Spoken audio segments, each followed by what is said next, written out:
नमस्कार। Republic summit के आयोजन के लिए मैं रिपब्लिक भारत और श्री अर्णव गोस्वामी जी और ऐश्वर्या कपूर जी को बहुत बहुत बधाई देता हूं। मुझे इस कार्यक्रम में बोलने का आपने अवसर दिया, इसके लिए रिपब्लिक मीडिया नेटवर्क के प्रति हृदय से धन्यवाद। टाइम ऑफ ट्रांसफॉर्मेशन के महत्वपूर्ण बिंदु को लेकर के रिपब्लिक मीडिया नेटवर्क के द्वारा जो इस समिट आयोजित की गई है, ये अत्यंत महत्वपूर्ण है। हम सब जानते हैं प्रधानमंत्री मोदी जी के नेतृत्व में पिछले 9 वर्ष के दौरान भारत के प्रति न केवल 140 करोड़ जनमानस का बल्कि दुनिया का नजरिया भी बदला है। कैसे कोई सरकार जन विश्वास का प्रतीक बनती है और कैसे हम अपनी कार्यपद्धति के माध्यम से दुनिया को अपनी ओर आकर्षित कर सकते हैं और एक नेतृत्व प्रदान कर सकते हैं। ये प्रधानमंत्री मोदी जी के नेतृत्व में नए भारत की एक तस्वीर दुनिया के सामने है और हम सबको इस पर गौरव की अनुभूति होती है। ये मेरा सौभाग्य है कि पिछले 6 वर्ष के अंदर प्रधानमंत्री मोदी जी के मार्गदर्शन में, उनके नेतृत्व में उत्तर प्रदेश ने इस बदलाव को बहुत नजदीक से महसूस किया है। उत्तर प्रदेश 2017 के पहले जो देश का बीमारू राज्य माना जाता था, जहां पर राजनीतिक अस्थिरता, राजनीति के अपराधीकरण, राजनीति के भ्रष्टाचारीकरण और राजनीतिक अव्यवस्था का सबसे बड़ा केंद्र हुआ करता था, जहां की कानून व्यवस्था अत्यंत बदतर थी, बेटियां और महिलाएं सुरक्षित नहीं थीं, जिस प्रदेश में विकास एक सपना बन चुका था, गरीब कल्याणकारी योजनाएं एक नागरिक तक, सामान्य नागरिक तक पहुंचने से पहले ही सत्ताधारी दल से जुड़े हुए कुछ चंद लोगों के द्वारा उस पर डकैती डाल दी जाती थी। आज वह उत्तर प्रदेश वास्तव में ट्रांसफॉर्मेशन का एक बहुत बड़ा केंद्र बना है। उत्तर प्रदेश आज जब हम बात करते हैं बीमारू राज्य की श्रेणी से उभर चुका है। देश की नंबर 2 की अर्थव्यवस्था बनने की ओर अग्रसर है। Uttar Pradesh revenue surplus state है। उत्तर प्रदेश निवेश के सबसे बेहतरीन गंतव्य के रूप में आज देश के अंदर जाना जा रहा है।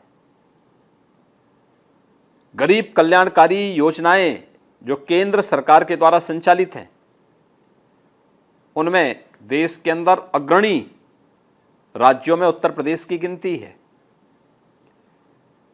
और अधिकतर योजनाओं में उत्तर प्रदेश नंबर 1 पर है। इंफ्रास्ट्रक्चर के नए नए कार्य हो रहे हैं।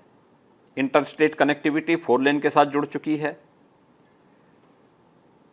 पूर्वी उत्तर प्रदेश को जोड़ने के लिए पूर्वांचल एक्सप्रेसवे, बुंदेलखंड एक्सप्रेसवे बुंदेलखंड को जोड़ने के लिए, ये दोनों क्षेत्र ऐसे थे जो सामाजिक और आर्थिक दोनों दृष्टियों से सदैव पिछड़े माने जाते थे।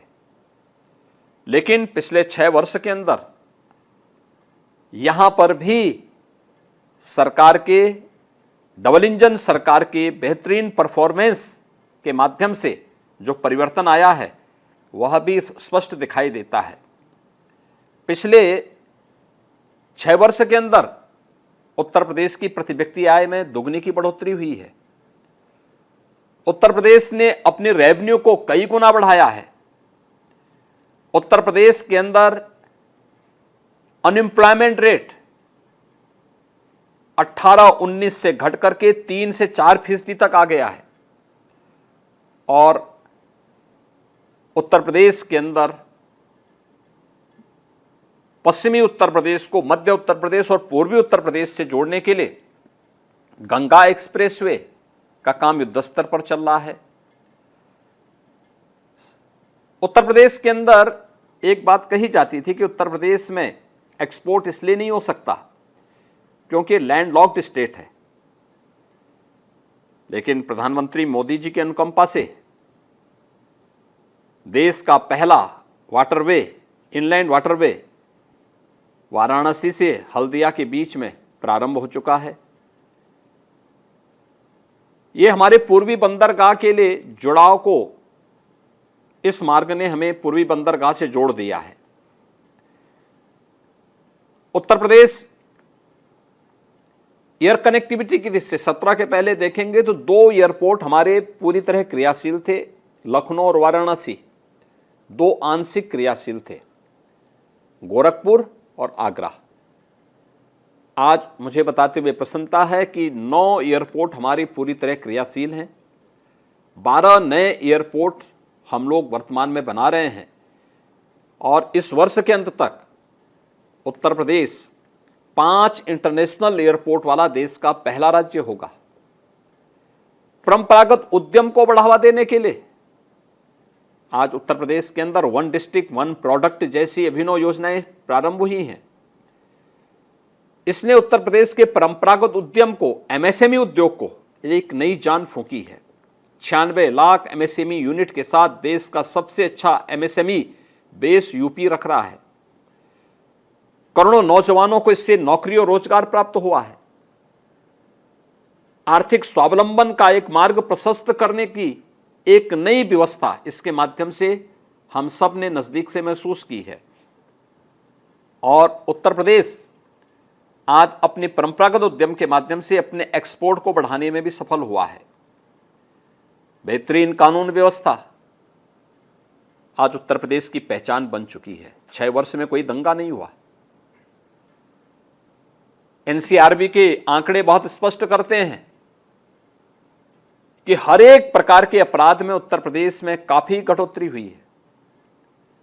हां, इसके लिए हमें उत्तर प्रदेश पुलिस बल में रिफॉर्म करने पड़े, उनका आधुनिकीकरण करना पड़ा। पुलिस भर्ती की प्रक्रिया में पारदर्शिता लानी पड़ी।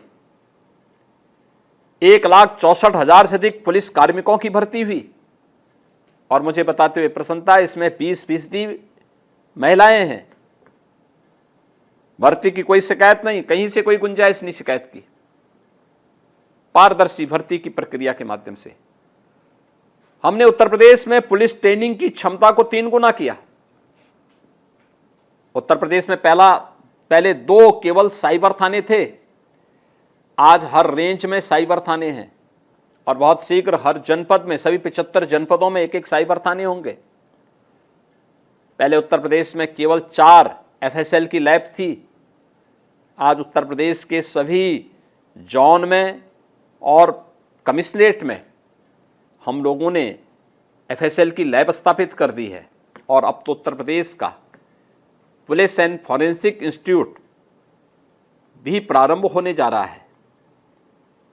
उत्तर प्रदेश पुलिस बल के आधुनिकीकरण के साथ साथ उनकी ट्रेनिंग की क्षमता के बढ़ाने के साथ साथ कैपेसिटी बिल्डिंग के लिए भी अनेक प्रयास किए गए हैं।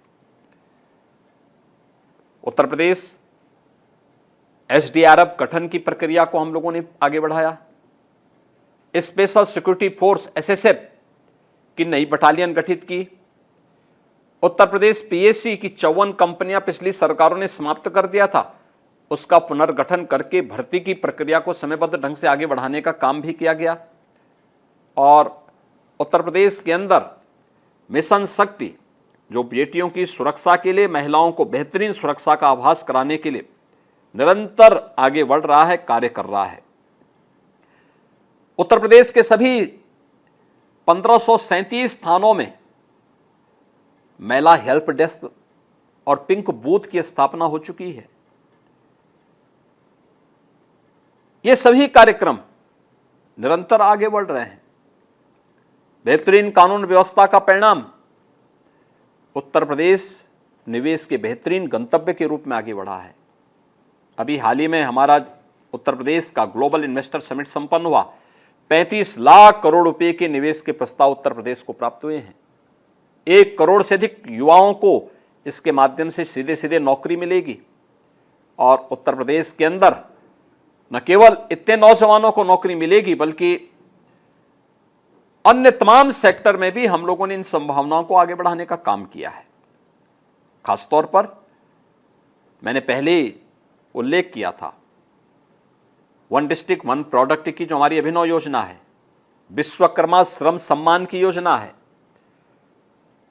निवेश की इन संभावनाओं को आगे बढ़ाने से जो व्यवस्थाएं उपलब्ध हुई, अपने युवाओं को तकनीकी दृष्टि से सक्षम बनाने के लिए 2 करोड़ युवाओं को वर्तमान में टैबलेट और स्मार्टफोन सरकार के द्वारा स्तर उपलब्ध कराए जा रहे हैं। 20 लाख युवाओं को अब तक ये उपलब्ध हम करा चुके हैं। ये सभी कार्यक्रम आगे बढ़ रहे हैं, निरंतरता लिए हुए हैं। हर कमिश्नरी मुख्यालय पर एक राज्य विश्वविद्यालय होगा। उत्तर प्रदेश सरकार इसको करने में सफल हो चुका है, आगे बढ़ चुका है। उत्तर प्रदेश 5 शहरों में मेट्रो की सुविधा उपलब्ध करा रहा है। आगरा में बहुत शीघ्र ये प्रारंभ होने जा रहा है। उत्तर प्रदेश के अंदर भारत सरकार के द्वारा 10 स्मार्ट सिटी की घोषणा हुई। आज हम लोग राज्य स्मार्ट सिटी मिशन के अंतर्गत 7 अन्य शहरों को स्मार्ट सिटी के रूप में बदल रहे हैं। यानी कुल 17 सिटी ऐसी हैं जो स्मार्ट सिटी के रूप में देश के अंदर सर्वाधिक है और भारत सरकार का स्मार्ट सिटी मिशन का जो पुरस्कार है इसलिए उत्तर प्रदेश को प्राप्त हुआ। इन 17 नगर निगमों के साथ साथ गौतम बुद्ध नगर को, यानी 18 सिटी यूपी की ऐसी हैं जिसे हम न केवल बेहतरीन अर्बन बेहतरीन सुविधा के साथ जोड़ने का कार्य कर रहे हैं, बल्कि अर्बन सर्विलांस सिस्टम के साथ जोड़ते हुए ITMS integrated traffic management system को मैंने जोड़ा और ये सभी 18 सिटी हमारी आज के दिन पे सेफ सिटी भी हो चुकी हैं। उत्तर प्रदेश इस दिशा में जहां निवेश और सुरक्षा के बेहतरीन माहौल को आगे बढ़ाने में सफलता की नई ऊंचाइयों को प्राप्त किया है, वहीं आज उत्तर प्रदेश की पहचान उपद्रव नहीं उत्सवों से बनी है, माफिया नहीं महोत्सव से बनी है। अपनी विरासत के प्रति गौरव की अनुभूति कराना यह हम सब का दायित्व बनता है। अयोध्या में रामलला का भव्य मंदिर का निर्माण कार्य युद्ध स्तर पर चल रहा है। काशी विश्वनाथ धाम दुनिया को आकर्षित कर रहा है। ब्रज क्षेत्र में मथुरा, वृंदावन, बरसाना, गोकुल, नंदगांव, गोवर्धन, इन सब के परंपरागत सांस्कृतिक और आध्यात्मिक विरासत को अक्षुण्ण बनाए रखते हुए इनके भौतिक विकास की बड़ी परियोजना को लेकर हम काम कर रहे हैं। विंध्यवासिनी धाम हो, प्रयागराज हो, चित्रकूट है, नैमिषारण्य है, सुख तीर्थ है,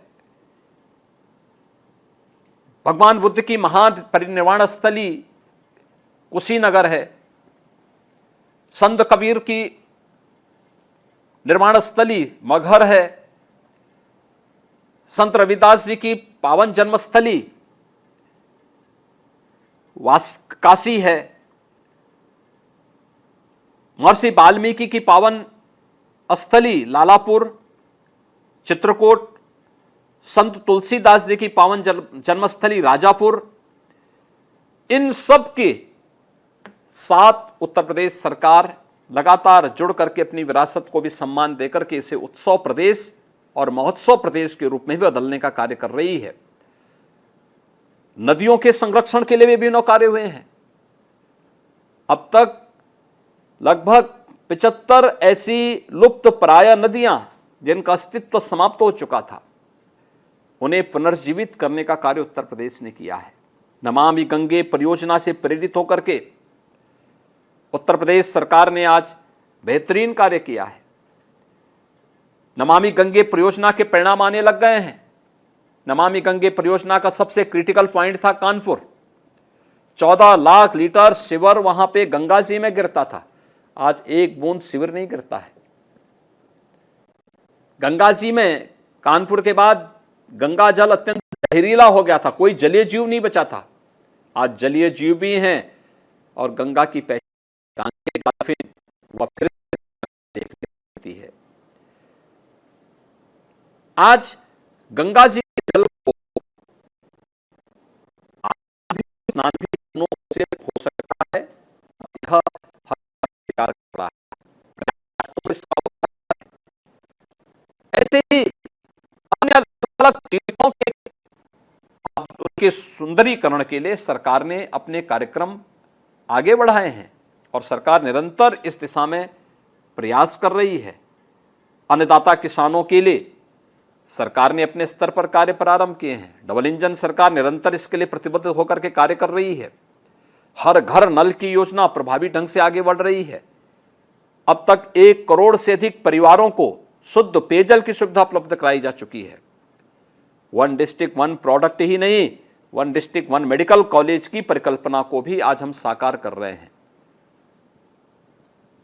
तेजी के साथ इसे आगे बढ़ाने का कार्य इस सेक्टर में भी उत्तर प्रदेश सरकार ने बहुत अच्छी प्रगति की है। स्वच्छ भारत मिशन और प्रदेश के अंदर स्वास्थ्य सुविधाओं की सुदृढ़ीकरण का परिणाम है आज कि उत्तर प्रदेश इस दिशा में बहुत कार्य किया। कोरोना के बेहतरीन प्रबंधन या तो नजीर बना ही, लेकिन साथ साथ इंसेफ्लाइटिस का दंश झेला पूर्वी उत्तर प्रदेश आज, जिसमें 40 वर्ष में जिस बीमारी के 50,000 बच्चों से अधिक की मौत हुई थी, आज मैं कह सकता हूं कि इंसेफ्लाइटिस का हमने उन्मूलन कर दिया है। यह डबल इंजन सरकार का लाभ, टाइम ऑफ ट्रांसफॉर्मेशन, यह समय है और जब इसको एक नई पहचान के रूप में प्रस्तुत किया जा रहा है, मैं हृदय से धन्यवाद दूंगा रिपब्लिक मीडिया नेटवर्क को कि इन्होंने अपने समिट के माध्यम से इन सभी चीजों को आगे बढ़ाने का कार्य किया है। रिपब्लिक मीडिया नेटवर्क अपनी राष्ट्रवादी सोच के माध्यम से एक सकारात्मक अभियान पूरे देश के अंदर चला रहा है। अर्णव जी को मैं इसके लिए हृदय से धन्यवाद दूंगा और उनकी बहादुरी की सराहना भी करूंगा कि मजबूती के साथ अपने राष्ट्रवादी विचारधारा को रखने में वह कोई संकोच नहीं करते। मुझे प्रसन्नता है कि टाइम ऑफ ट्रांसफॉर्मेशन से संबंधित रिपब्लिक मीडिया नेटवर्क का यह रिपब्लिक समिट अपनी सफलता की ऊंचाइयों को प्राप्त करेगा और मीडिया जगत के सामने एक मानक प्रस्तुत करेगा। मेरी इस पूरे कार्यक्रम के प्रति मंगल में शुभकामनाएं।